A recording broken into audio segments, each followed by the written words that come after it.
but feel free to take the stage. Hey everyone, Gene Kesselman. I'm not sorry. I'll pick you up. I'm the executive director of MIX at MIT and a longtime fan and advocate of Mass Challenge. It's great to partner with you guys on this and the many other things we'll be soon announcing that we're partnered on.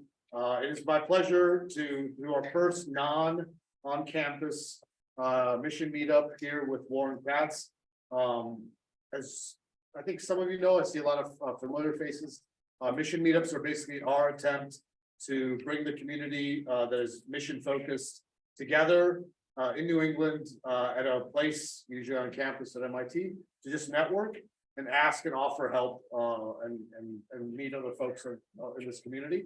So usually we have a speaker and then do some networking. This week, today, we're going to do something even more special. We're going to have a very distinguished speaker talk about a very, very interesting potential new bill in Congress.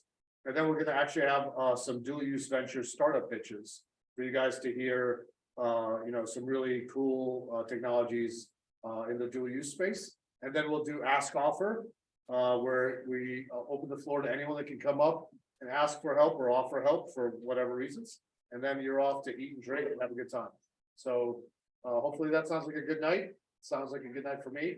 I'm already enjoying myself. So without further ado, I won't do the long intro because Warren is too distinguished for me to not take up too much time. But introduce you to Warren Katz, and I'll let him take it from there. Thank you. Gene and Katie for inviting me here, and Will and VJ for hosting me. That's awesome. I didn't know that the Banshee program was going to be here today. I lectured to you guys a couple times over the past few years. You'll ever heard it before, you'll hear some of the same things again. So my role today is I am the chairman of the Alliance for Commercial Technology and Government. How I got here, I might talk about later, but I'm not going to waste a lot of time on that. Essentially, we're an industry association. For anybody who's ever heard of AFWorks or DIU, those newish style of companies that are trying to do business with the DoD, true commercial product companies that would like to simply sell their products to the DoD without getting sucked into being defense contractors. We're the industry association that has bundled up all those companies, and we represent them to Congress with the attempt to change laws and regulations to make it easier for companies that want to do business with the government to do business with the government without being sucked into the nightmare of being a defense contractor. Right? How many people in the audience are startup founders? Excellent. And how many of you are government side people, procurement people, acquisition people? Wow, great. It's like a 50-50 mix. It's perfect. Absolutely perfect. So there's this concept called the Valley of Death. Who has not heard of the Valley of Death? Not heard. Every single solitary person in the audience has heard of it. You should, because it's pretty severe problem in our innovation ecosystem as a whole. It's a lot of growing and shouting about our ability to compete with China, taking all of our R&D money that's going to SBIRs and DIU and throwing it in the garbage. And this is the main focal point of this problem, Valley of Death. So what the Alliance for Commercial Technology Government has decided to do this year is create a piece of legislation, show up at Congress and say, here, we've got something that fixes this problem. Okay, see how far we can get. Now, I'm pretty new to lobbying and dealing with congressional staffers, so I'm learning how that sausage is made. It's interesting. Running a company is a little easier, I think, actually, than lobbying Congress. But I'll step through the piece of legislation, and I'll talk a little bit about how it's doing in Congress and what I'm learning about the process of getting something like that. So, okay, a little bit about the Alliance. I spoke about it already. We're the place where these kind of newfangled companies come, and we have a legislative agenda. These are some of the things on our legislative agenda. We would like the government to buy commercial off-the-shelf items without specifying too many DoD unique things. We'd like them to buy the items off the shelf as is, as opposed to forcing the vendor to do, perverse things to their product in order to make it suitable for the government. So that's number one. We'd like the the methodology of purchasing these products to mirror the commercial world. So if a commercial product company uses standard purchase orders, SaaS business, whatever business model they have, documentation they have, contract types they have, we would like the Department of Defense, the government, to use the same ones. So the company does not have to create two little businesses inside their business and have two different ways of selling. Okay. Policy and innovation initiatives for investments. These are things like the CHIP Act and the Frontier Act, which are going quite well. We'd like our government procurement people to be a little more technically savvy on what state of the art is out in the commercial world. Okay, so these are our sort of high level policy goals of the Alliance. We're only 2 years old. The Alliance is only 2 years old. I was one of the founders of it at the behest of the founders of AFWorks. Those of you who know AFWorks, they did an amazing job. They did some very bold, innovative things, but they didn't want those bold, innovative things to die or to get munged up inside the Department of Defense and turn into something else. So they asked a few people outside to create this alliance to help pester Congress to make sure that a lot of the not only did the AFWorks changes not die, but actually get promulgated throughout the rest of the DoD. We're going to 2 years old. We've had some pretty startling legislative successes in the last 2 years. How many of you tracked or followed the SBIR reauthorization fight about 6 months ago? Okay, so I have stories to tell there, but the Alliance got sucked up right into the middle of it because this whole issue around SBIR mills. I could lecture for a couple of hours on just the SBIR reauthorization, SBIR mills, but we got sucked into it. Into the fight, and at the last minute, President Biden signed a piece of legislation that had some very material improvements and changes to the SBIR program because of our efforts. And this particular voice, representing commercial product companies and non-traditionals, was never represented in that debate. It's the first time that, which is why we got sucked into it, because for the first time there was a kind of a new voice there. That had been very, very, very well. I'll just mention open topics. If you're all familiar with AFWorks open topics, it's now mandatory for the whole DoD because of our efforts with this reauthorization. There's a bunch of other things there to attack the SBIR mill problem, the GAO. I won't talk about it. Security clearances. And for those of you, there's a section of the NDAA, the 2023 National Defense Authorization Act, that the Alliance was materially involved with regarding easier ways to get for small businesses to get security clearances a lot faster and easier. Okay, there's a new pilot program. It's mostly in the intelligence community. For those of you who are involved in what's called ATOs, authority to operate, and all the requirements around software companies to get their products to be stamped, with approval. There's a number of legislative pieces in the NDA 23 that helped out there as well. Budget increase, everybody does that. The very, very last thing at the bottom, this has been my pet peeve for about 30 years. Very, very last line on the slide. I am the founder of an SBIR company, Mock Technologies. I built it up in the early 90s through the mid 2000s. And one of the biggest problems I had as a commercial product vendor was that my customers never performed market research on what was available commercially. They would invariably replicate things that were available off the shelf. Sometimes intentionally, they knew that products were there and they intentionally put blinders on, sometimes out of ignorance. But the law, there is a law that forces companies to do market research, government program managers are compelled to do market research first for specifying a developmental program. They don't do it. It's not done. And so one of the big agenda items of the Alliance is to try to enforce and incentivize the performance of that market research. Next.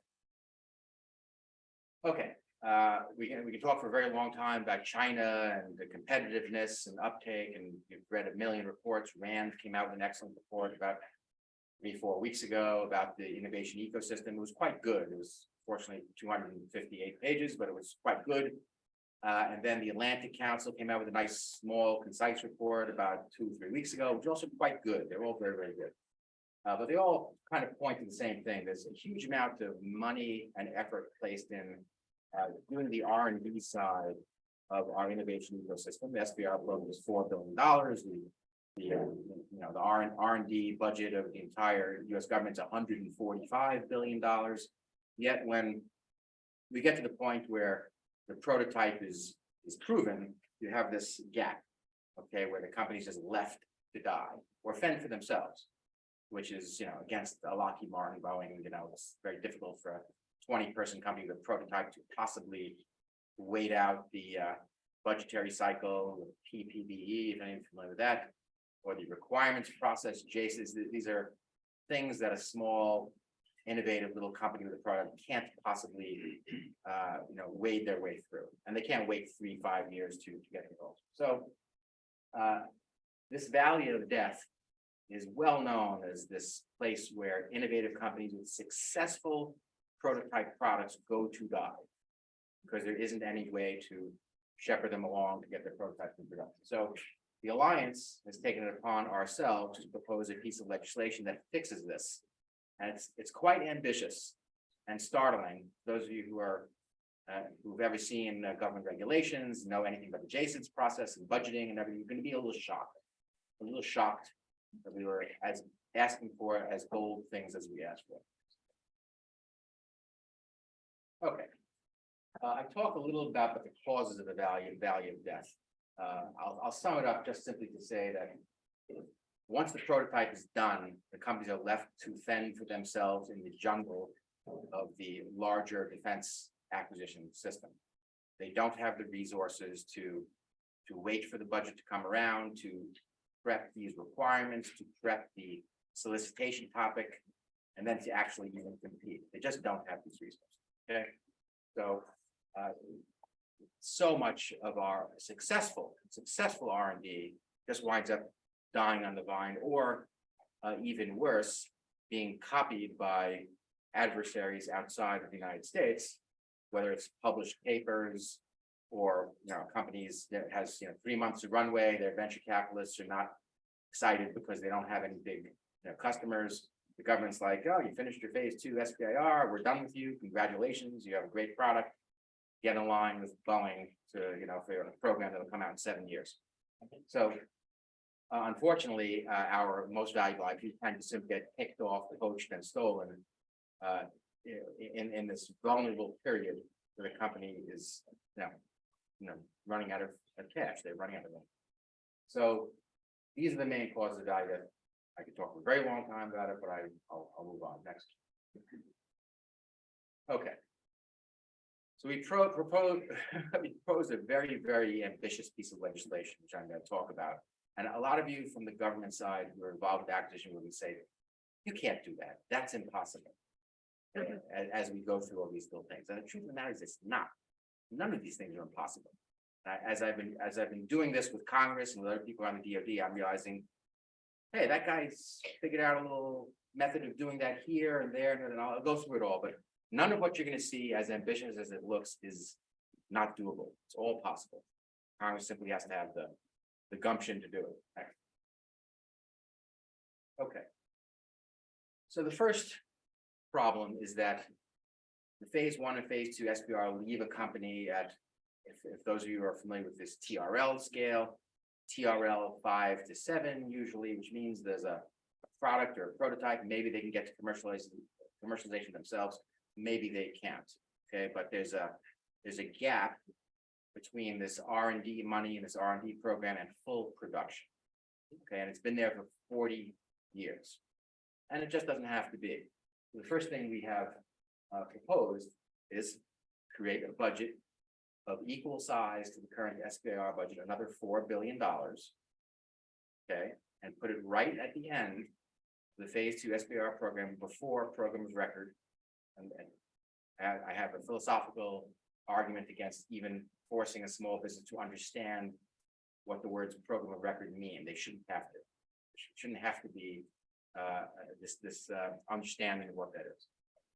But it is possible. Government spends $850 billion in the U.S. defense budget, $145 billion in R&D. Simply saying, all right, we want another $4 billion for this thing in the middle is absolutely possible and reasonable. And it's a subject of discussion. So it's not that ridiculous. The second bullet down, I mentioned this word requirements, and again, I have this visceral distaste for confronting a small business with the necessity to understand what that is. They shouldn't have to even understand what a requirement is. Yet it's this legal permission to buy a certain item for a certain battlefield need. And this requirement comes through this process called the JCID process. Okay, I don't have it up there. And it usually takes 2, 3, 4 years simply for the permission to buy something to go through the DoD. So we state here that during the course of the evaluation of these programs in the middle of this valley that have this access to this new money, that a requirement gets instantaneously created. Now, a lot of people in DoD say, well, that's a fantasy. The JSON process it's 9,000 pages long and it's years and meetings, blah, blah, blah. And you know what? I just said, I just simply wrote down, no, it has to be instantaneous. Figure out how to do it, instantaneous. But it turns out that SOCOM actually has one. It's called Program 11. In my research, I bungled into this. SOCOM has a way of creating a requirement in 5 days. Nobody seemed to know this or understand this, but now the most recent version of this legislation, I say copy SOCOM's Program 11. And okay, nobody's arguing with me yet, but it is in fact possible. Next line down, the budgetary process, which follows the requirements process, is usually another 2 to 4 years. Okay. And it involves the creation of a line item, a budgetary line item in a spreadsheet, which allows somebody in the DoD to place cash against it in the budgeting process. And it is as simple as just, insert line item in Excel spreadsheet, place a little number against it, and now you have a line item. So again, I've created this fantasy desire. So, okay, you have to immediately create this line item in the budgetary process within the course of the evaluation of this proposal. If this proposal wins this unusual, unique innovation, award, then it's worthy of its own line item. Bam. Okay, when the signature gets on the contract, it has a requirement and the budgeting line item for out-year budgeting. I can also talk for a long time about interoperability standards and stovepipes. Stovepipes are an intentional strategy to create an interoperability architecture that's proprietary to one company, which keeps out any modular replacements for prime contractors' subsystem. So this piece of legislation has a stipulation that does some stovepipe busting, where open interoperability standards from the commercial world are inserted into military systems, enabling large numbers of competitors to plug their systems in.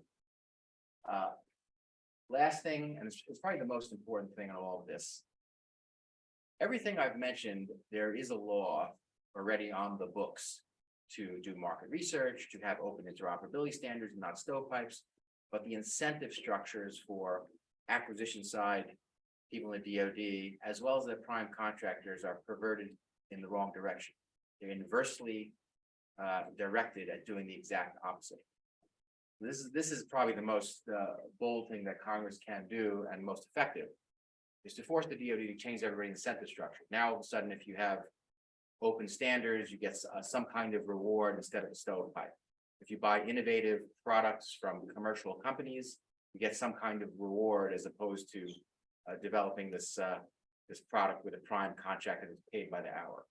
Okay, and it's one line, but everybody kind of understands what it means, and if it does get accepted, it will in fact have that'll be the most impactful change of all.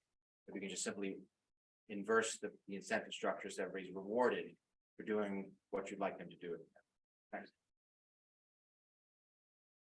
Okay, I've gone through most of these already. I'm going to skip this.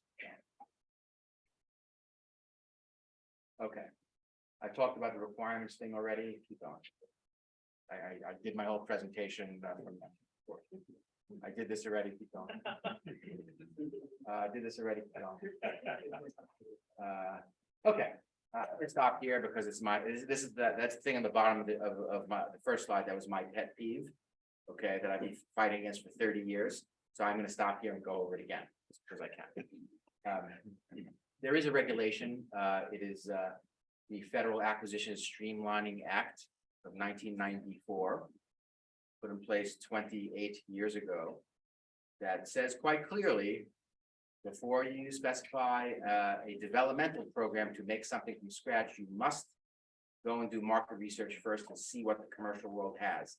And if it's close, doesn't have to be exact, if it's close, you have to buy it.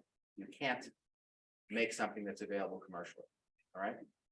And this regulation, which is bubbled down into a lot of other regulations, FAR Part 10, if anybody's experienced with the Federal Acquisition Regulations, FAR, FAR Part 10, which is the most beautiful regulation ever written, history of man. If you read FAR Part 10, it's only 2 pages, but a tear comes to your eye, and you wish that this was obeyed by anybody, but it's not. People will, government side sometimes will deny it exists. You can show them the regulation, and they'll say that you're lying to them. Essentially, it says you have to search for a commercial item first. If it doesn't meet your exact requirements, the first thing you have to do is go back to the warfighter and say, hey, can we relax these requirements? We found a commercial item that's pretty close to what you want. Can we relax these constraints that you gave us? If the answer is yes, you buy it. If the answer is no, it's a must-have. We have to have this new feature. Then the acquisition professional is supposed to go to the vendor and say, hey, will you put this new feature in the commercial item for us? We'll buy a lot of them, but we need you to put this commercial feature in. If the answer is yes, you then still have to buy the commercial item. The only time you're allowed to do the developmental program is when both those conditions fail. The warfighter says that this is a must-have, and the vendor says, nah, I'm not going to do it. Then you're allowed to go do a developmental project. So nobody does this. It's a law, yet nobody obeys it. So, the way to solve that is not to have a cop. I would like to have a cop, who would enforce it.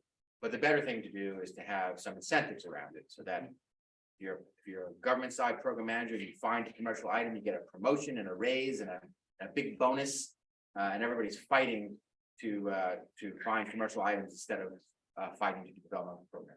Next. Okay, so how are we doing here? How's this going?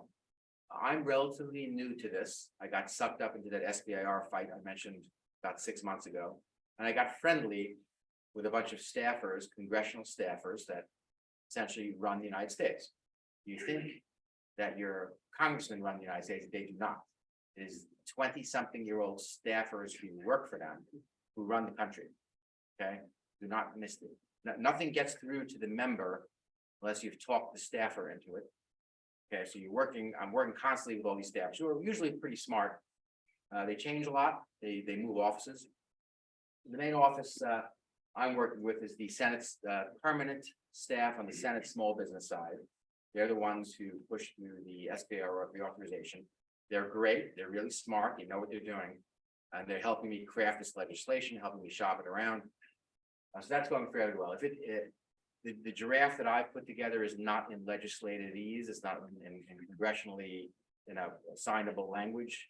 That have to be a bunch of lawyers who write it up in congressionally signable language. So that's the part I'm working on right now, is getting the small business people to get pieces of this to the lawyers in Congress that actually write legislation. It's in front of the Senate Armed Services Committee. I have another meeting coming up with them. The House Armed Services Committee has seen it.